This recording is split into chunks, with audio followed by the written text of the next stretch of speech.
Hello guys and welcome to Tech Tricks tutorial. In today's video, I will show you how to change the file download location in Telegram. To make sure your media is automatically saved to your phone's gallery, follow these simple steps. First, open the Telegram app and head over to the Settings tab by tapping the gear icon in the bottom right corner.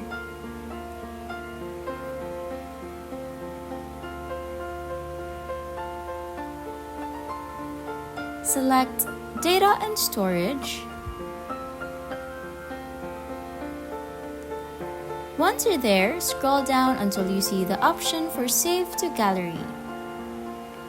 Toggle this option on, and all incoming media files like photos and videos will automatically be saved to your Photos app.